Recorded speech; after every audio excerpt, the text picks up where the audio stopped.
بسم اللہ الرحمن الرحیم وَإِذَا سَأَلَكَ عِبَادِي عَنِّي فَإِنِّي قَرِيبٌ أُجِيبُ دَعْوَةَ الدَّاعِ إِذَا دَعَانِ فَلْيَسْتَجِيبُوا لِي وَلْيُؤْمِنُوا بِي لَعَلَّهُمْ يَرْشُدُونَ۔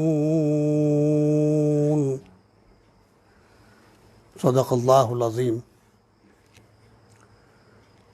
جب میرے بندے میرے بارے میں آپ سے سوال کریں تو کہہ دیجئے کہ میں بہت ہی قریب ہوں، ہر پکارنے والے کی پکار کو جب کبھی وہ مجھے پکارے میں قبول کرتا ہوں، لہٰذا لوگوں کو بھی چاہیے کہ وہ میری بات مان لیں اور مجھ پر ایمان رکھیں، یہی ان کی بھلائی کا باعث ہے۔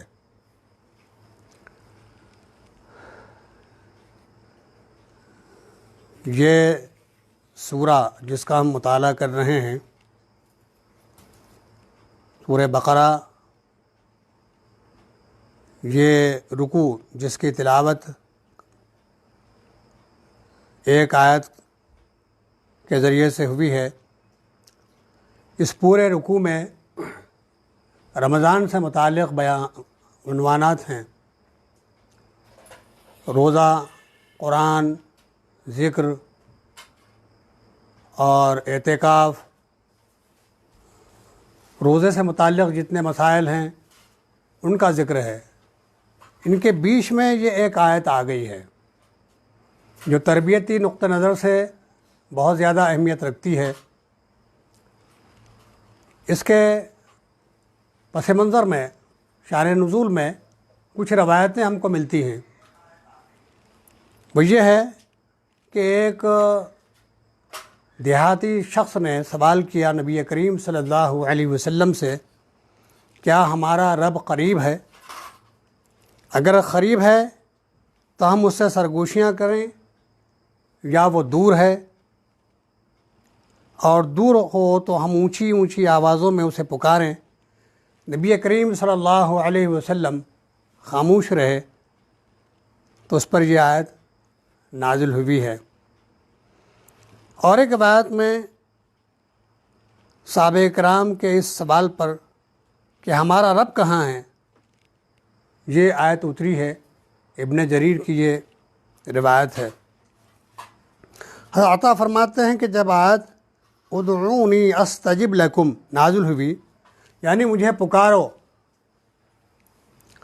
میں تمہاری دعائیں قبول کرتا رہوں گا، تو لوگوں نے پوچھا کہ دعا کس وقت کرنی چاہیے؟ اس پر یہ آیت نازل ہوئی ہے۔ ترمذی کی یہ روایت ہے۔ حضرت ابو موسیٰ اشعری رضی اللہ عنہ کا بیان ہے کہ ہم رسول اللہ صلی اللہ علیہ وسلم کے ساتھ ایک غزوے میں تھے، تو ہر اونچائی پر چڑھتے وقت، ہر بلندی پر چڑھتے وقت، ہر وادی میں اترتے وقت بلند آوازوں سے تکبیر کیا کرتے تھے۔ تو نبی کریم صلی اللہ علیہ وسلم ہمارے پاس تشریف لائے، انہوں نے کہا کہ لوگوں اپنی جانوں پر رحم کرو، تم کسی کم سننے والے یا دور رہنے والے کو نہیں پکار رہے ہو، جسے تم پکارتے ہو وہ تو تم سے تمہاری سواریوں کی گردن سے بھی زیادہ قریب ہے۔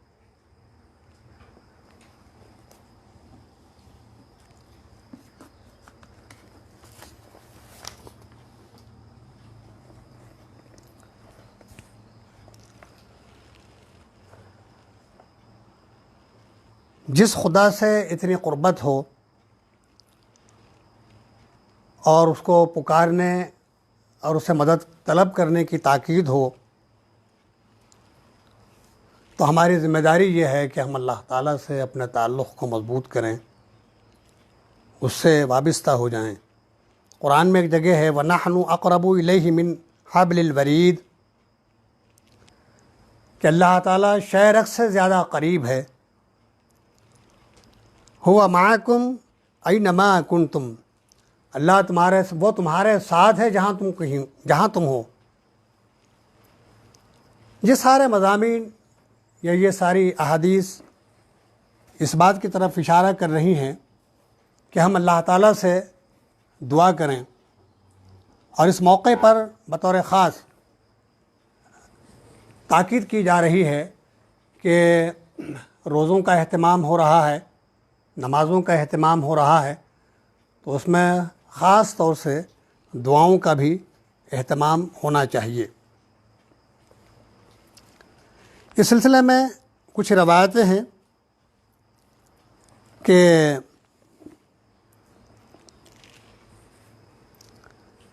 حضرت ابو سعید خدری رضی اللہ عنہ فرماتے ہیں، رسول اللہ صلی اللہ علیہ وسلم کا ارشاد ہے، جو بندہ اللہ تعالیٰ سے کوئی ایسی دعا کرتا ہے جس میں نہ گناہ ہو، نہ رشتے ناطے ٹوٹتے ہوں، تو اسے اللہ تعالیٰ 3 باتوں میں سے ایک ضرور عطا فرماتا ہے.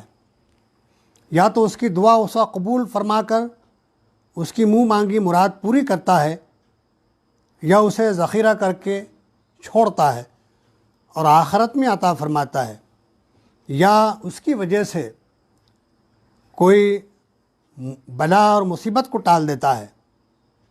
لوگوں نے یہ سن کر کہا، حضور پھر تو ہم بکثرت دعا مانگا کریں گے. آپ نے فرمایا، پھر خدا کے ہاں کیا کمی ہے؟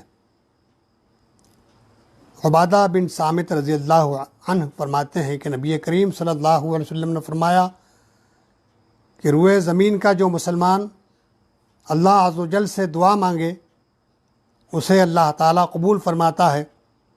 یا تو اسے اس کی منہ مانگی مراد ملتی ہے، یا ویسی ہی برائی ٹلتی ہے جب تک کہ گناہ کی اور رشتہ داری کے کٹنے کی دعا نہ ہو. حضرت ابو ہریرہ رضی اللہ تعالیٰ عنہ سے روایت ہے کہ نبی کریم صلی اللہ علیہ وسلم نے ارشاد فرمایا، جب تک کوئی شخص دعا میں جلدی نہ کرے اس کی دعا ضرور قبول ہوتی ہے. جلدی کرنا یہ ہے کہ کہنے لگے میں نے تو ہر چند دعا مانگی لیکن خدا قبول نہیں کرتا. بخاری کی روایت میں یہ بھی ہے کہ اسے ثواب میں جنت عطا فرماتا ہے. صحیح مسلم میں یہ بھی ہے کہ نامقبولیت کا خیال کر کے وہ نا امیدی کے ساتھ دعا مانگنا ترک کر دے، یہ جلدی کرنا ہے.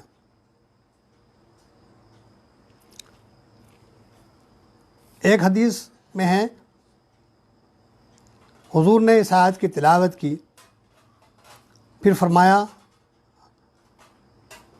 خدایا تو نے دعا کا حکم دیا ہے اور دعا کی قبولیت کا وعدہ فرمایا ہے. میں حاضر ہوا، الہی میں حاضر ہوا، میں حاضر ہوں.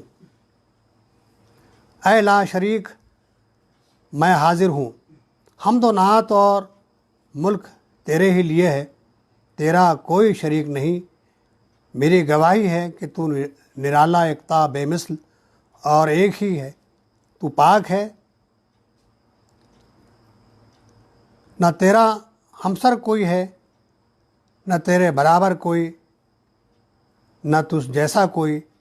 میری گواہی ہے کہ تیرا وعدہ سچا، تیری ملاقات حق، جنت، دوزخ، قیامت اور دوبارہ جینا یہ سب برحق ہیں. حضرت انس رضی اللہ عنہ سے روایت ہے کہ نبی کریم صلی اللہ علیہ وسلم فرماتے ہیں کہ اللہ تبارک و تعالیٰ کا ارشاد ہے کہ اے ابن آدم، ایک چیز تو تیری ہے اور ایک میری ہے، اور ایک مجھ میں اور تجھ میں درمیانی ہے. خالص میرا حق تو یہ ہے کہ ایک میری ہی عبادت کرے اور میرے ساتھ کسی کو شریک نہ کرے.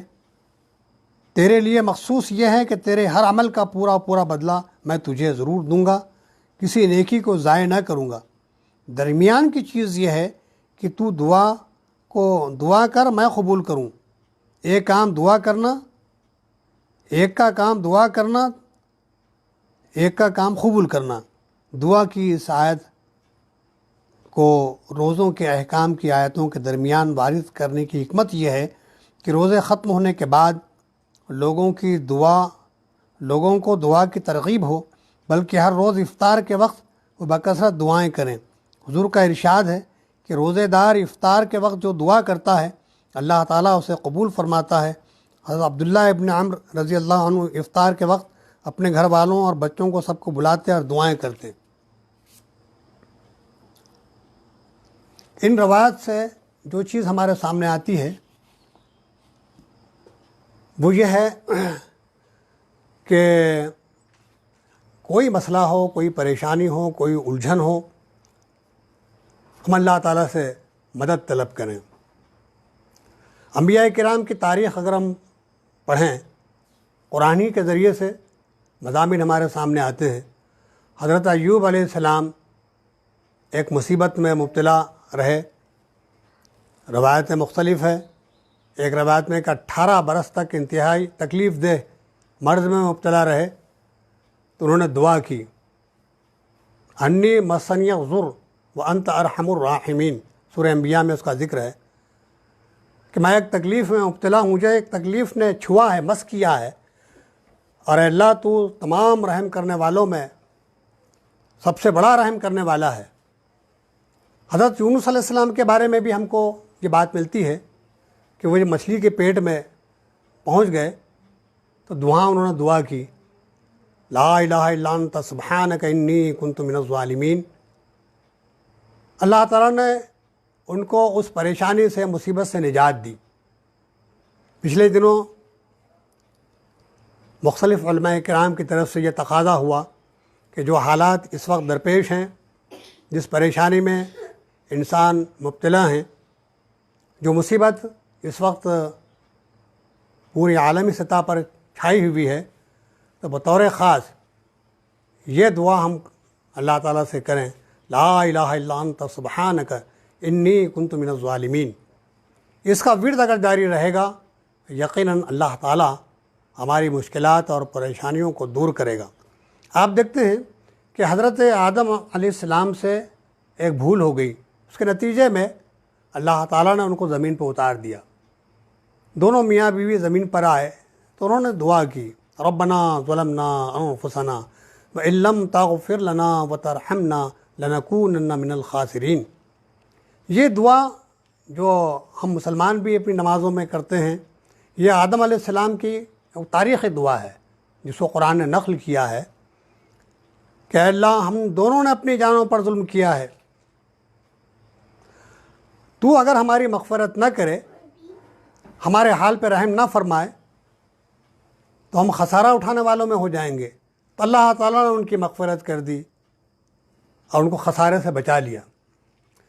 قرآن مجید میں جگہ جگہ مسلمانوں کو دعا کا طریقہ سکھایا گیا، دعائیں سکھائی گئی ہیں۔ تو بیشتر مقامات پر ہم دیکھتے ہیں کہ قرآنی دعائیں ہم کو ملتی ہیں، جیسے رب اغفر وارحم وانت خیر الراحمین، ربنا آتنا فی الدنیا حسنۃ وفی الآخرۃ حسنۃ وقنا عذاب النار، ربنا ظلمنا انفسنا فإن لم تغفر لنا وترحمنا لنکونن من الخاسرین۔ اور دیگر مقامات پر بھی مومنین صالحین جو دعائیں کرتے ہیں ان کا ذکر ہے، اور سورہ فاتحہ خود ایک دعا ہے۔ اس میں اللہ تعالیٰ ہم مسلمانوں کو یہ تعلیم دے رہا ہے کہ یہ دعا کرو، اہدنا الصراط المستقیم صراط الذین انعمت علیہم غیر المغضوب علیہم ولا الضالین آمین۔ کہ اللہ ہم کو سیدھے راستے پر سیدھے راستے پر چلنے کی توفیق دے، ان لوگوں کا راستہ جن پر تو نے انعام کیا ہے، ان لوگوں کا راستہ نہیں جن پر تیرا غضب نازل ہوا، جو تیرے سیدھے راستے سے ہٹ گئے، بلکہ ان لوگوں کے راستے پر چلا جن پر تیرا انعام ہوا، جو تیرے مقرب بندے ہیں۔ تو جواب میں اللہ تعالیٰ کہتا ہے کہ تو جس صراط مستقیم کا طالب ہے، یہ قرآن مجید صراط مستقیم ہے۔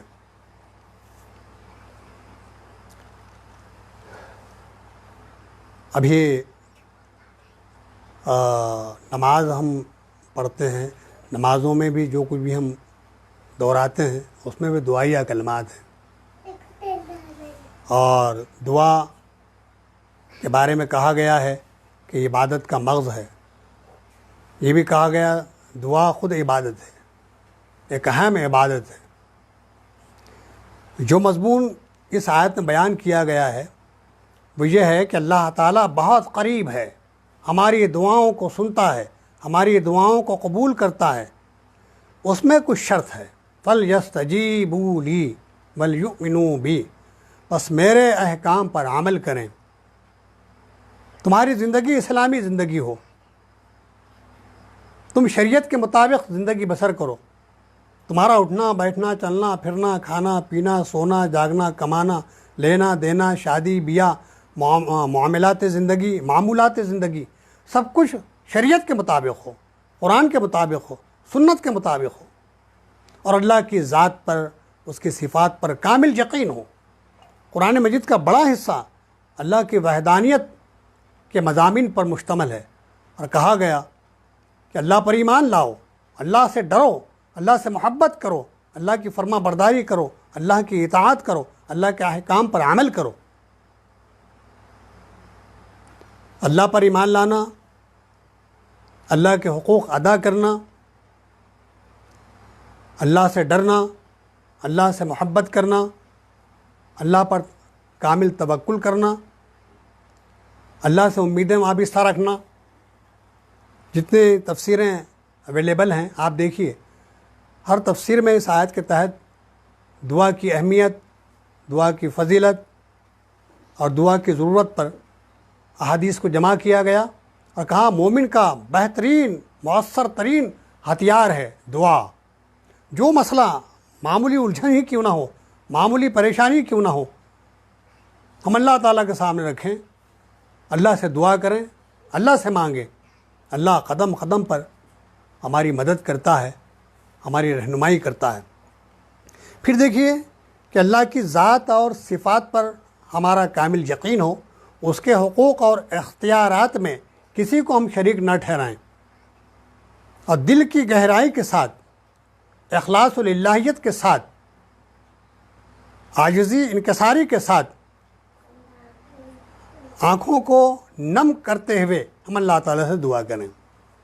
اور جو دعا کر رہے ہیں اس کا استحضار ہو، اس کا شعور ہو.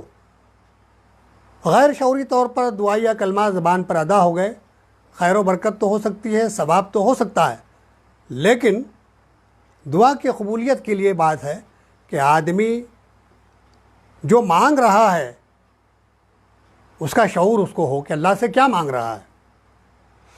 دوسری بات یہ ہے کہ اللہ ہماری دعاؤں کو قبول کرتا ہے، ہماری مدد کرتا ہے. اب یہ بات اور ہے، کبھی فوری مدد ہو جاتی ہے، یہ بات بھی اور ہے کہ جو کچھ ہم مانگ رہے ہیں اس کے بدلے اللہ اس سے بہتر کوئی چیز دے دیتا ہے. یہ بات بھی ہے کہ ہماری دعائیں ذخیرہ بن جاتی ہے. کل قیامت کے دن یہ بات ہم کو ملتی ہے کہ لوگ اپنی دعاؤں کے اجر و ثواب کو دیکھیں گے تو یہ خواہش کریں گے کہ کاش دنیا کی زندگی میں میری کوئی دعا قبول نہ ہوئی ہوتی اور اس کا پورا اجر و ثواب مجھے یہاں آخرت میں قیامت کے دن مل گیا ہوتا. تو دعائیں کبھی ضائع نہیں ہوتی، دعا کبھی رد نہیں ہوتی. البتہ دعا کے سلسلے میں جو طریقہ ہے وہ یہ کہ ہماری نظر پاک ہو، دوسری یہ کہ ہماری زبان پاک ہو، تیسری یہ کہ ہمارا دل پاک ہو، چوتھی یہ کہ ہمارا معدہ پاک ہو. حرام کی غذا سے ہم بچیں گے، حرام کھانے سے بچیں گے تو ہماری دعاؤں میں تاثیر ہوگی. ایک شخص کے بارے میں آپ نے فرمایا کہ دور دراز کا سفر کر کے آتا ہے، غلاف کعبہ پکڑ کے کہتا ہے، بال الجھے ہوئے ہیں، یا رب کعبہ یا رب کعبہ کا ورد کرتا ہے، لیکن اس کا کھانا حرام کا، اس کا پہننا حرام کا، تو اس کی دعا قبول نہیں ہوتی. تو دعائیں اگر ہم قبولیت کے درجے پر چاہتے ہیں، یہ چاہتے ہیں کہ اللہ ہماری دعاؤں کو قبول کرے، تو حرام چیزوں سے اپنے آپ کو بچانا، اپنی نیت کو پاکیزہ کرنا، اپنی نظر کو پاکیزہ کرنا، اپنے عقیدے کو منظم اور مضبوط کرنا، مستحکم کرنا، اور پوری توجہ کے ساتھ، للہیت کے ساتھ، خلوص کے ساتھ اللہ تعالیٰ سے ہم دعا کریں. پھر دیکھیے کہ اللہ کی مدد اور نصرت کیسے آتی ہے. ہمارے اندر بہت ساری کمزوریاں، کمیاں ہیں. ہم اس کی طرف توجہ دینے کے بجائے یہ کہتے ہیں کہ اللہ تعالیٰ ہماری دعا قبول نہیں کرتا ہے۔ اللہ تو قبول کرنے کے لیے تیار ہے، ہم تو مائل بکرم ہیں، کوئی سائل ہی نہیں، راہ دکھلائیں کسے رہ روے منزل ہی نہیں۔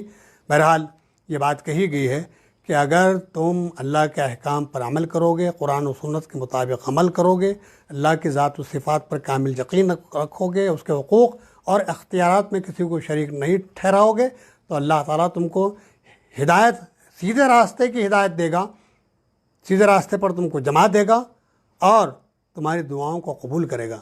دعا کیجئے کہ اللہ تعالیٰ